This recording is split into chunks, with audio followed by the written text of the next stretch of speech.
Good afternoon. Welcome back to Calaveras County Board of Supervisors meeting. We are discussing ordinance 9.22.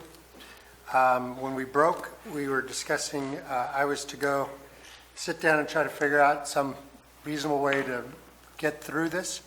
I had a good conversation with Mr. Turner about what the pertinent questions we needed to answer in order for him to complete this. It actually came down pretty simple, since we've already decided things like owners and employees will be background checked. The question is, so the questions we came up with, if it's all right with the board, is do we want to apply the same standards to both the employees and the owners? And then if yes or no, there are questions that follow from that. So let me pose that question to the board. Do we want to apply the same standards to employees and owners? Ms. Galloway, you can begin. It's a poll or a comment, or if you want to pass to Mr. Mills, you can do that. I want to get a clarification. If I support that the owners have to be responsible for the background check, are we then establishing that this is the criteria that they have to apply? Yeah, if you said if the owners have to be responsible for the background check, you Correct. You mean backgrounding their own employees? Correct. I want to just clarify. Employers do not have the ability to do the fingerprinting, because the results of the fingerprinting has to come back to an agency that has an ORI. No, that I understand, but are we saying that they have to come into the sheriff's office or to whoever else does the live scan, or can they use a mobile server and they have the ORI number of the county? I understand the report comes back to the county, but are we doing it, or are we saying if you hire these people, you have to make sure they are fingerprinted? Let me So I'm not real clear on that. Maybe we're not clear on where we are, and we can clarify that. I was under the impression, and we'll work this out right here, I was under the impression that the county will issue background checks, be responsible for that. Mm-hmm. Is that? Yes. Supervisor Stauber there? Yeah, so the county, maybe there's consensus, the county will issue background checks. So the question then becomes, employees and employers, same standards or not?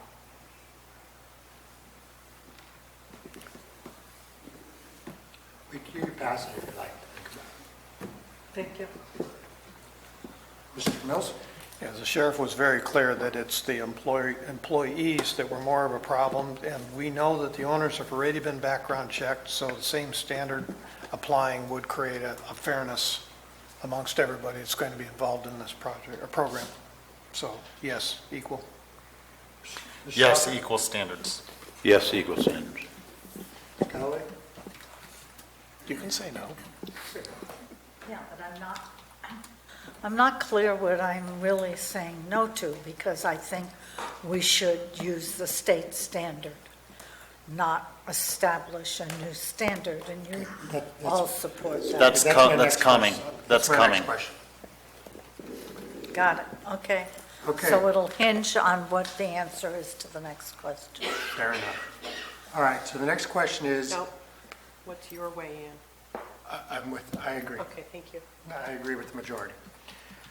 The next question is, what standards would we like to apply?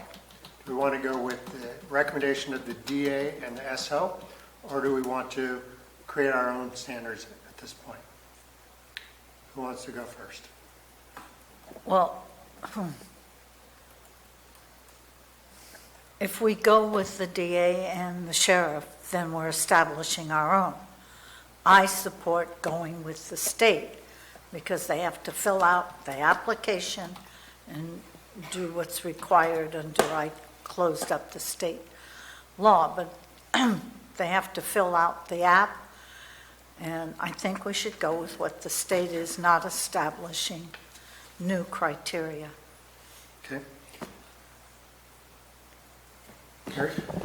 Yeah, I don't think what's before us on the ordinance that was presented today is a lot different than what the background checks were for the urgency ordinance. I think a few things were added, but so it's not creating a whole new thing. It's basically what was in the urgency ordinance during those background checks, and then what the DA and the sheriff learned, some additional things that they'd learned that they needed to do when this came around. So it's not like we haven't had this process before, Marita, and certainly the growers that passed and went through it, it's probably not going to be a problem for them unless they've done something between now and then they got convicted of it. I haven't heard of anything. So it's not a whole new thing we've created. It's what the DA and the sheriff's office feels comfortable with and what was in the prior urgency ordinance and a few things they added. So I'm for What's in before front us of us? and, yeah. Supervisor Stopper?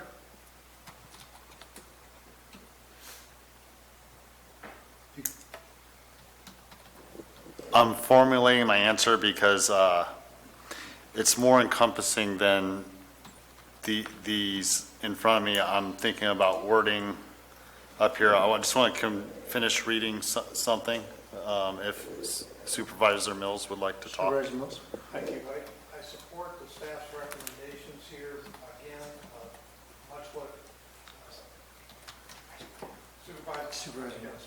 I support the staff's recommendations here, and much what Supervisor Tuffanelli, and that's what I've been repeating over and over again, is that they did learn some certain things during the time of the urgency ordinance that they have made those modifications. So if we're going to change what the staff is recommending here, we should really need to know why did they recommend it in the first place? What was the driver to that particular section? So I support staff's recommendation until I hear otherwise. Supervisor Stopper?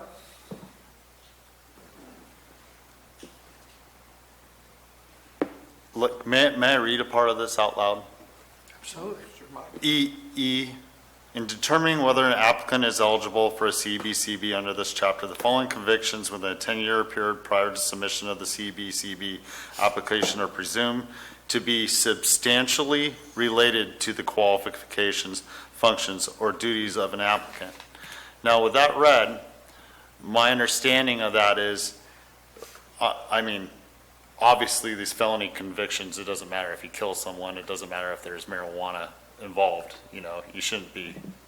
But it gives the opportunity to go through this, because some of these ones that I think might worry, for instance, Supervisor Callaway, such as like someone being disqualified because they sat in at a sit-in in UC Davis one time and, subsequently got convicted of a crime for such, is a bit onerous for being, so this gives the determining officer, let's say, in this situation, the opportunity to vet through these and see if the convictions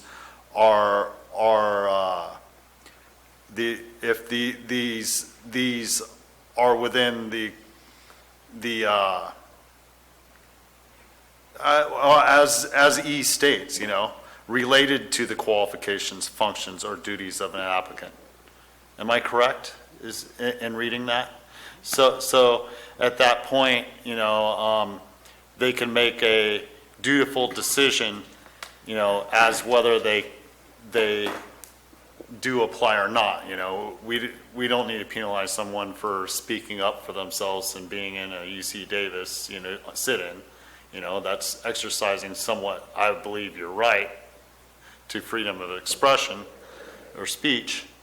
But with that said, I am good with a majority of these things with that said, although I do see what was added in here, because there's, Mr. Stopper, if I could add one point to how the analysis works. You were talking about person being arrested at a sit-in. That would probably be under Penal Code 148. yes. And under that section, it goes down, there's a list of subsections, and one of them is, trying to pull a gun away from a cop. Right, and that would be disqualifying in my Right, eyes. but it falls under the same section. And then, but if you look down at subsection F, the person making the decision has to look at the nature and severity of the acts and violations under consideration as grounds of denial, the time that has elapsed, any evidence of rehabilitation. So the way it's written now, you have to consider mitigating factors, and you would look at a conviction under 148, find out whether it was a sit-in at UC Davis or whether it was a person trying to wrestle a firearm away from a cop.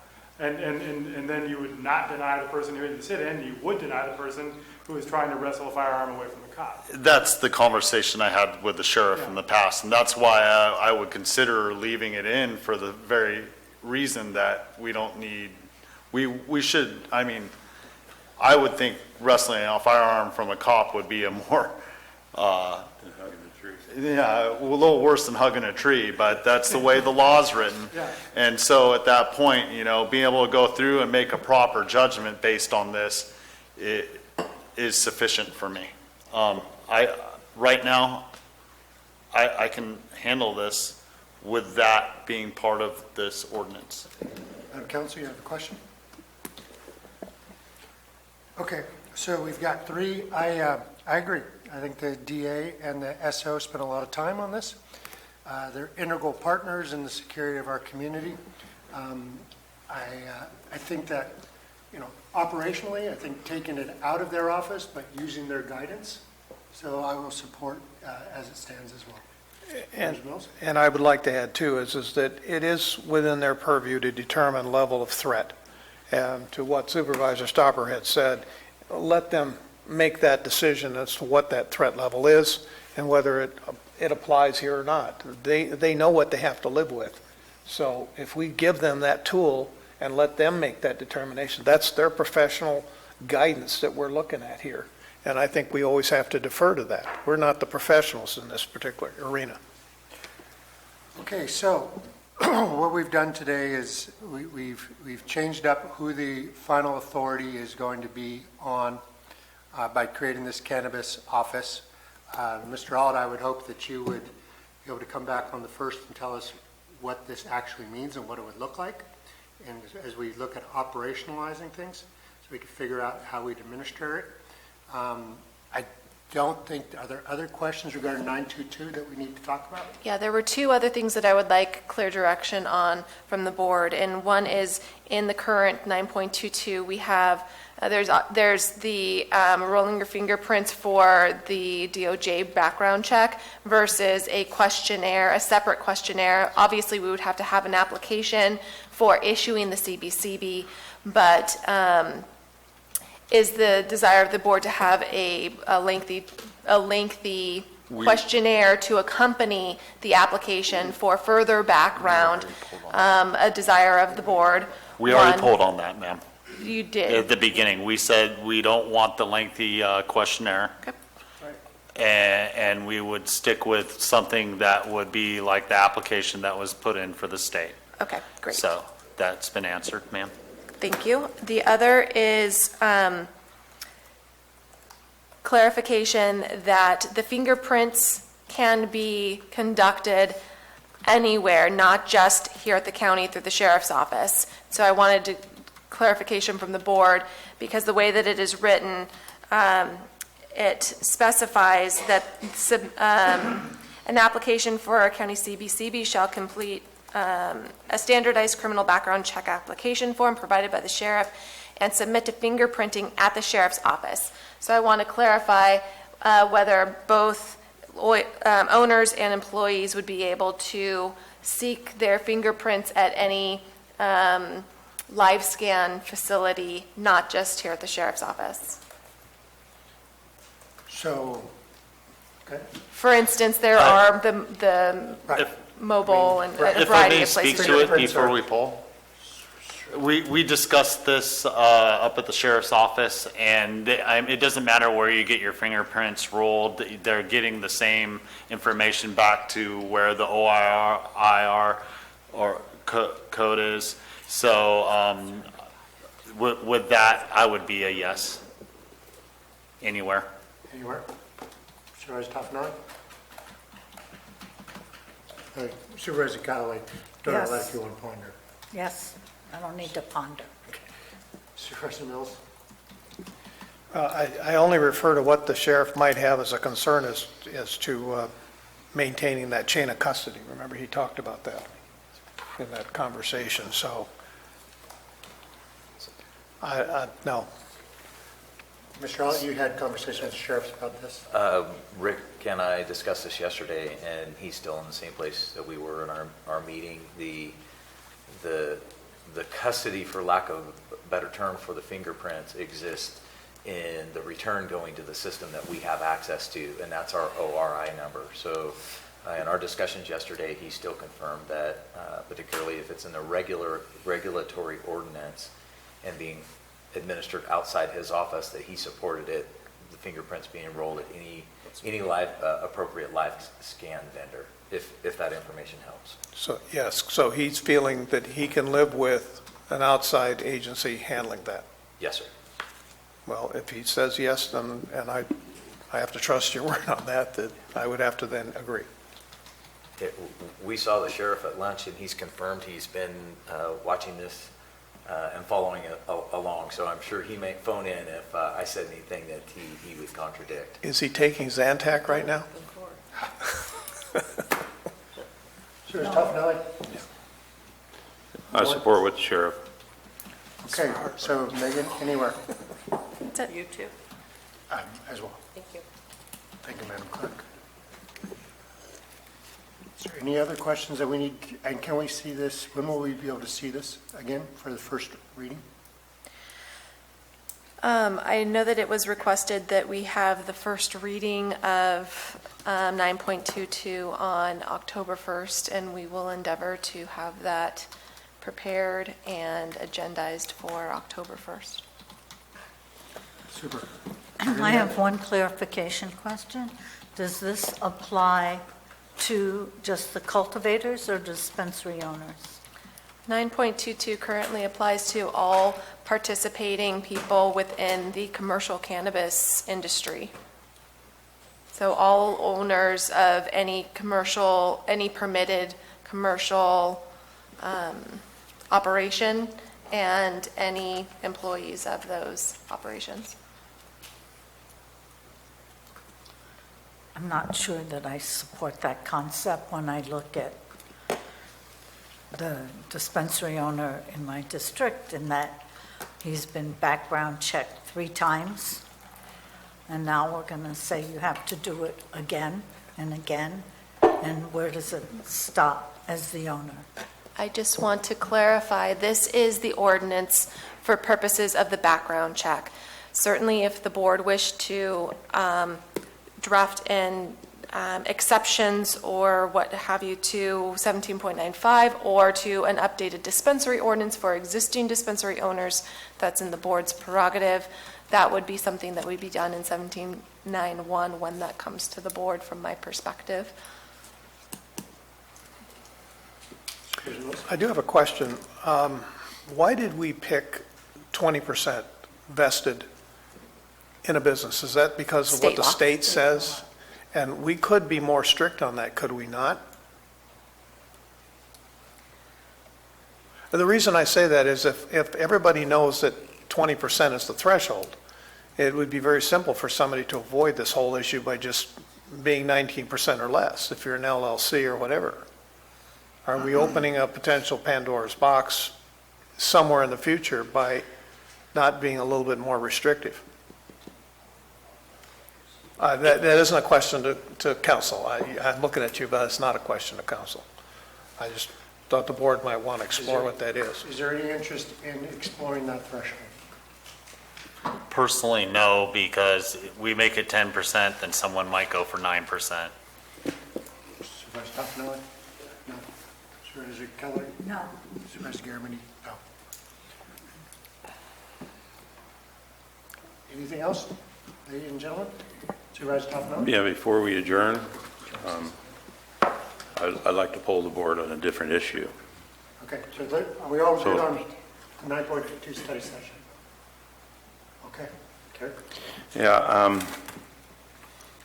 given the fact that there's a lot of